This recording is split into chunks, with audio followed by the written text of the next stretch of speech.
Assalamu alaikum. In today's video, I'm going to be talking about Abdurrahman Al-Sumait, my biggest inspiration. I really wanted to do this video for a while to just have one video dedicated to his success in the nation of Africa. This is definitely a big inspiration for my husband and I. So I'm going to be talking about Abdurrahman Al-Sumait's life, and let's begin. So Abdurrahman Al-Sumait, I don't know the timeline in terms of his career, but he was a doctor.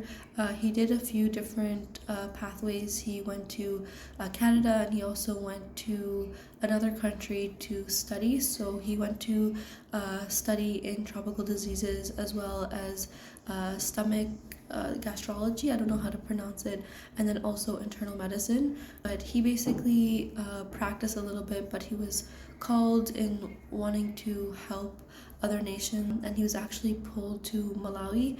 He was pulled to Malawi because a woman had called him to help build a masjid. So he had gone there, and when he was there, he saw how bad things were in that particular region. In a lot of parts of Africa, there are many things that you see.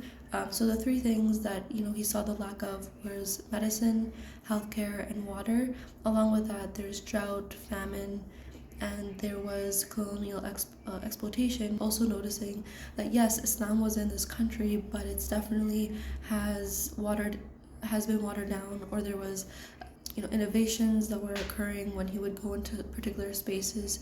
So he saw all of this, but he wasn't totally like, I'm not coming back here ever again. He actually had an inkling to come here again to actually make change. So subhanallah, he saw a big mountain that he would have to work with, and he saw it, but he never was deterred by it. So he came back to Africa, and he would spend a lot of time here. Eventually, he was traveling and doing a lot in Africa. Family missed him because he was not in Kuwait a lot. He was helping the nation of Africa, and what had happened was eventually his family was pulled to Africa just because of how Abdurrahman Al-Sumait talked about Africa. So going back into what his organization is. So his organization started in Malawi, and his organization is called Direct Aid Society, to kind of shift into three things that are unique and the core values of Abdurrahman Al-Sumait. So the first one that I wrote here is that he really tried to maintain the culture, meaning that they could wear their cultural dress, they could participate in song and dance.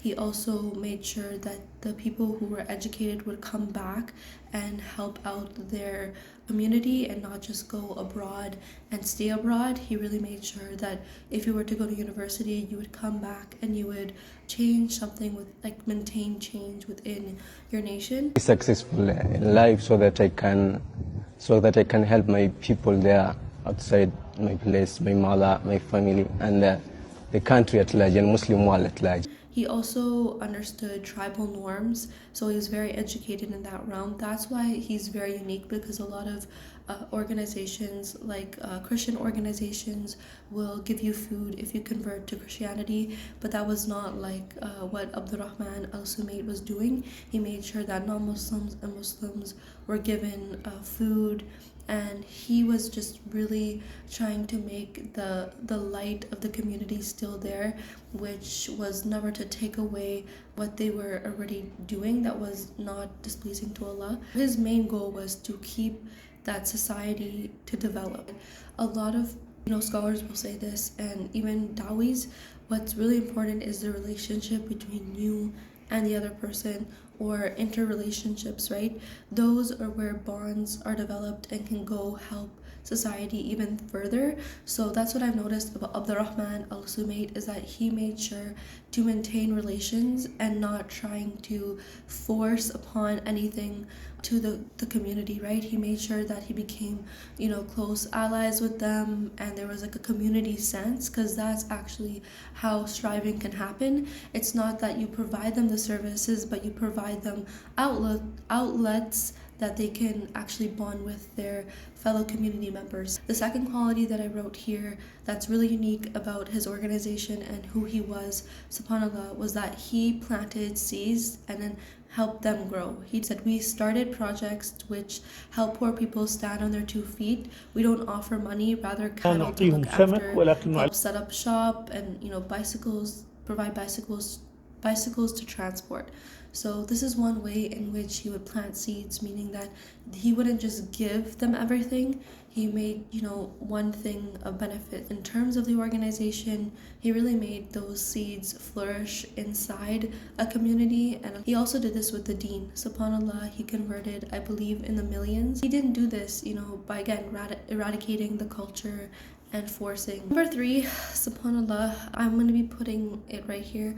Some of the things that were provided for the women, he understood that the women were the backbone, so he offered a lot of different things that would be for the women and for the men, and he actually allowed people to be employed, and there was a system in which everyone could get a chance to do something to strive in. These are just some of the things. If I were to show you things on the screen of all the things and the avenues for success that he has given, and that this is skill-based, a lot of it. It's not just you getting a degree and a paper. It was just building on skills. The ultimate thing that I admire about him is that it was a mountain of work that was needed to be done, but he never was discouraged by the mountain, and he climbed it, subhanAllah, and bit by bit, subhanAllah, so many Muslims converted to Islam, and subhanAllah, and the work and the struggles that he had gone through.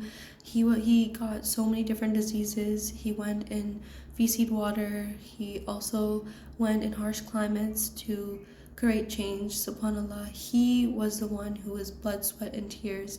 He was the one who did a lot of work, groundwork. SubhanAllah, it wasn't like he, just gave the money for this organization. It wasn't like he was allocating different jobs to different people at first. He was doing it all, subhanAllah. And if you just look at him and the way that he was, like in the documentary, you could see, like, subhanAllah, like it was just all strategically planned, and the love that he has for Allah to be this strategically involved in this organization, subhanAllah, reflect is that he took the path of the prophets, meaning that the prophets had day in, day out having to spread the message, but they were ridiculed and they were talked bad, but the path of the prophet is to keep going, and this is what Abdurrahman did. Okay, he kept going. He was jailed, he was sent death threats, he was in very vulnerable positions, but he kept shredding for the people to spread the message of Islam, to eradicate some of the a lot of bad practices that did exist in the African Islamic nation. SubhanAllah, I kind of am stunned.